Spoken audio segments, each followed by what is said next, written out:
Surprise, trahison, rebondissement, affaires, partout depuis des mois, on entend que cette campagne a été l'une des plus imprévisibles de la Ve République. En coulisses, toutes les hypothèses sont désormais ouvertes. Cette élection, elle est totalement atypique. C'est une présidentielle où tout le monde est en péril. Mais alors pourquoi?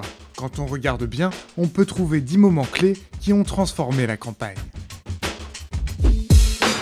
Les premiers faits marquants sont liés au renouvellement des visages. Fin 2015, beaucoup pariaient toujours sur un nouveau duel Sarkozy-Hollande. Donc vous nous annoncez le match retour, la même affiche en 2017 ? Mais on est un peu condamné à cette bataille qui ressemble de plus en plus à une bataille de personnes. Mais en fait, pas du tout. Les 20 et 27 novembre, François Fillon déjoue tous les pronostics de la primaire à droite en mettant hors jeu les poids lourds Nicolas Sarkozy et Alain Juppé. Avec plus de 44% des voix au premier tour et plus de 66% au second, il devient le candidat incontestable des Républicains. Progressivement, j'ai senti cette vague qui a brisé tous les scénarios écrits d'avance. 4 jours plus tard, stupeur et tremblement dans les milieux politiques. François Hollande renonce à briguer un second mandat. Aujourd'hui, je suis conscient des risques que ferait courir une démarche, la mienne, qui ne rassemblerait pas largement autour d'elle. Nouvelle surprise le 29 janvier, Hamon bat Valls lors du deuxième tour de la primaire à gauche. Il remporte plus de 58% des suffrages. Cette victoire entérine un net virage à gauche du PS. Un futur désirable. Le chamboulement de ces deux grands partis crée de nouvelles alliances. En marche, le mouvement d'Emmanuel Macron séduit François Bayrou, des ténors du PS comme Jean-Yves Le Drian et l'écologiste François de Rugy. Cet ancien candidat à la primaire à gauche renie ses engagements et lâche le candidat PS.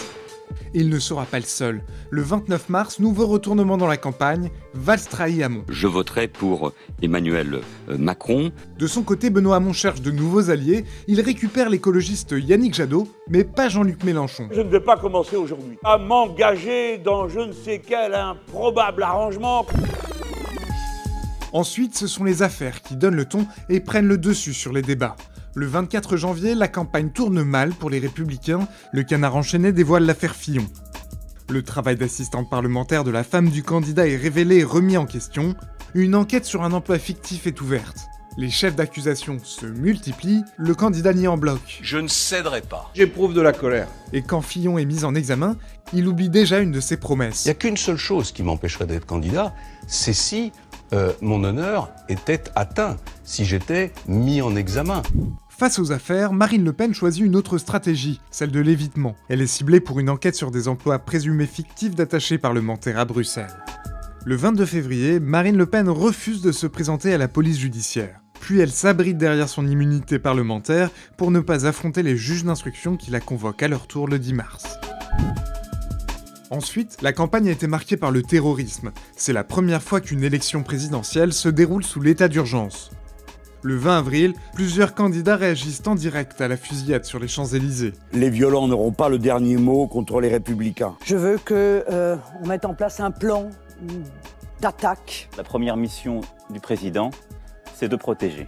Il n'y a pas lieu de poursuivre ce soir et demain une campagne électorale. Le dernier jour officiel de la campagne avant le premier tour est ponctué d'annulations de déplacements et de déclarations musclées sur la sécurité.